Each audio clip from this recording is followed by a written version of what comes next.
Hello, great people. There have been a lot of protests online against Dr. Reuben Abati of Arise TV by the Igbo people for allegedly tagging the Igbo people racist and intolerant, and for allegedly bullying Ojy, a fellow presenter on Arise TV. In this video, you'll be hearing it yourself. This is a hear it yourself video.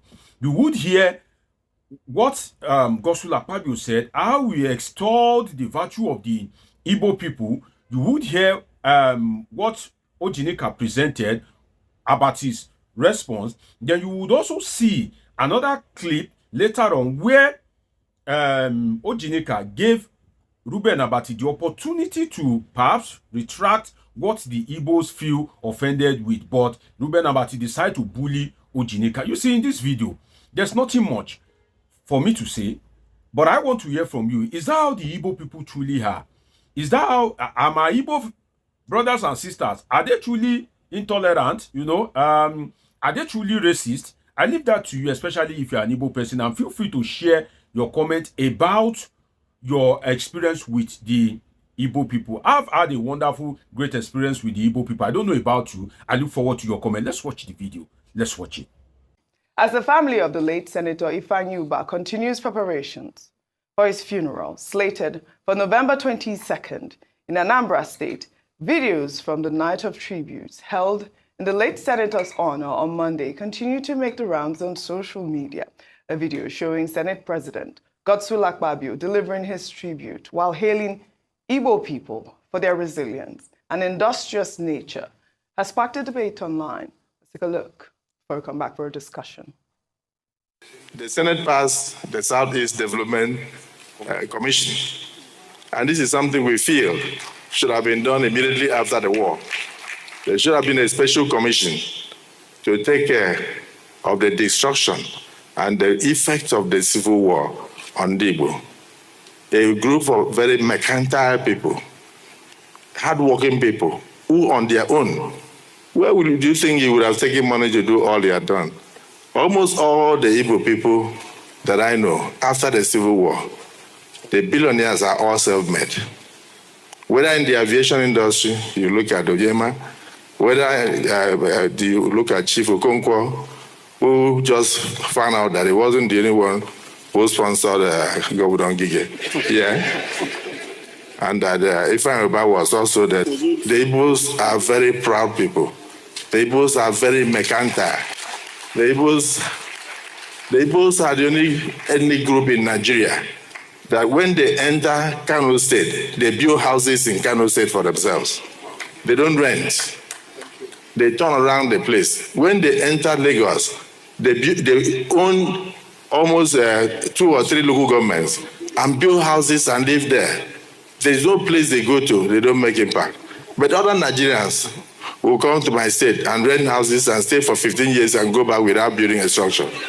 But the Igbos are not the same. They are not like that. Wherever they are. So Ifeanyi represented the cream de la creme of the Igbo enterprise. All right, Dr. Abati, let me take a reaction. This is from Mayor. He wrote, Senator Akpabio perfectly described the Igbos, but unfortunately, most of the things he said here have done us no good, especially building mansions and establishing businesses in other people's land, whereas such things aren't reciprocated in our land. Dr. Abati, you know the conversation and the debate out there. People have even termed the Igbo people the Jews of Nigeria, and you know that for a fact. I mean, there are a lot of comments that have been on, some of the comments have not been really fair because they're not really balanced, and I don't think I should bring some of those comments on television at this point. I'd like for you to discuss that, but yesterday we took the story of Rac1sts, where he talked about the release of Nnamdi Kanu, where he appealed to the Senate president to, talk to the federal government to find some sort of resolution for the people of the Southeast, and that will be the release of Nnamdi Kanu. But Akpabio had a response. I think that he talked about his wife as well. Let's take a look at that video of Akpabio responding to Rac1sts. One of you, I don't take the threat lightly. Somebody said, if I don't, is it Rochas? Rochas, my people, that said, if I don't take the message to the federal government to do one or two things, that it will come for my wife. I got scared. Because I know I'm standing here, all the strength I have is because of the prayers of my wife. I don't know. So I want to plead with Rochas. I will come to your house personally to inform you after I've delivered the message to the federal government. So please don't contemplate withdrawing your daughter from my house. I don't know what I would have done. Another comic relief there, Dr. Abati. You said, yesterday was not in good taste or somewhat to have that sort of comic relief at an event like that. But, people do that, and it sometimes helps the people that are grieving. But meanwhile, Senator representing Borno South, Ali Ndume, has asked the upper legislative chamber to support Uchenna, the wife of the late Senator Ifeanyi, to succeed him in the Senate to preserve his legacy and aspirations. Ndume spoke during a valedictory session held on Tuesday in the Senate to honor the late Ifeanyi. Finally, my appeal, Mr. President, to you and my distinguished colleagues. His wife, fortunately, is 50 years or so, a wonderful wife.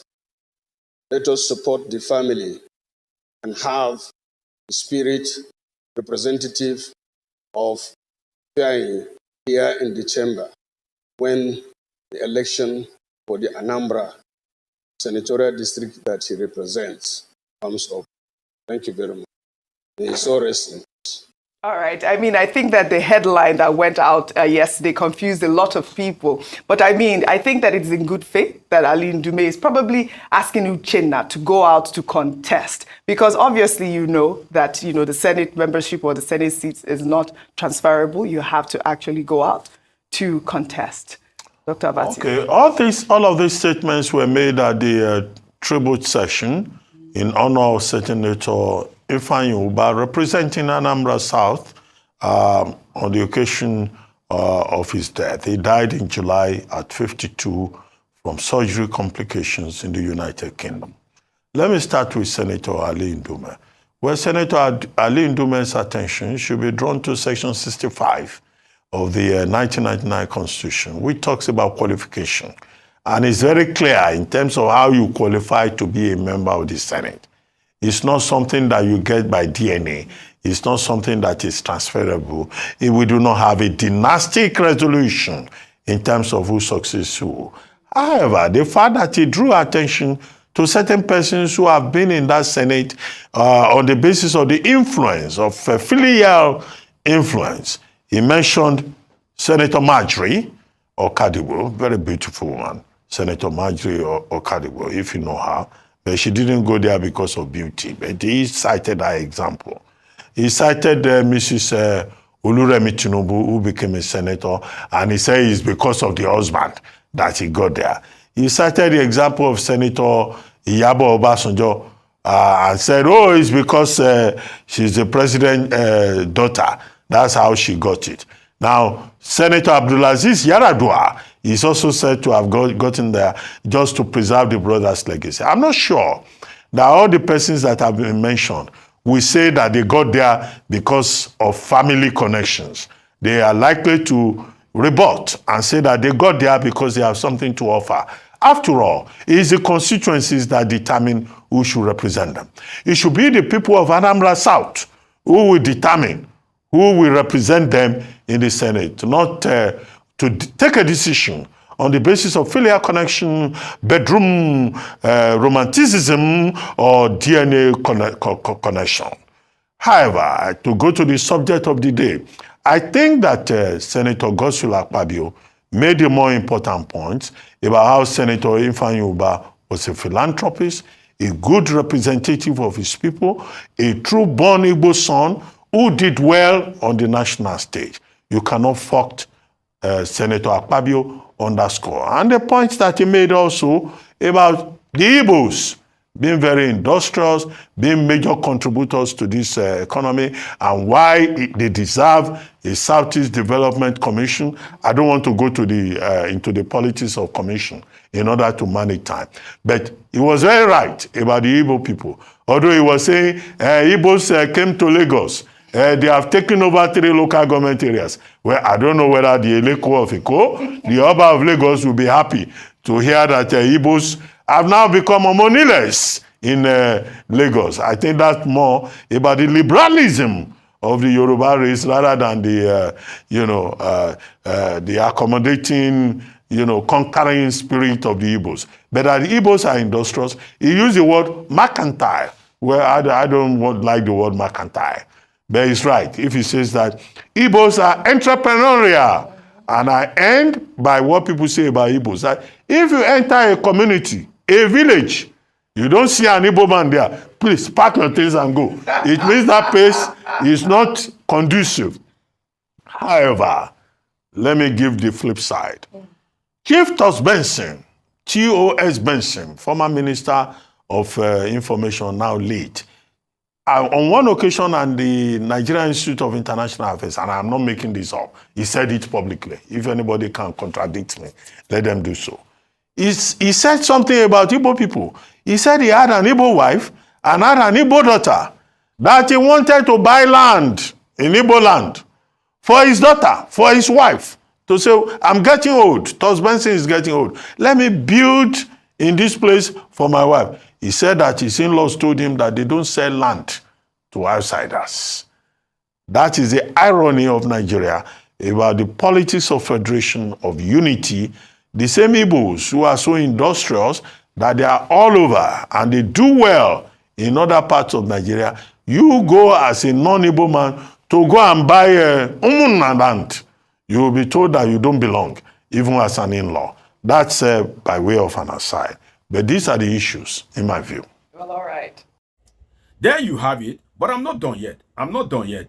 Now, I want to give you the second video. It's not a very short one, whereby Ojy decide to present the opportunity for Reuben Abati to perhaps clarify and to perhaps set the record straight.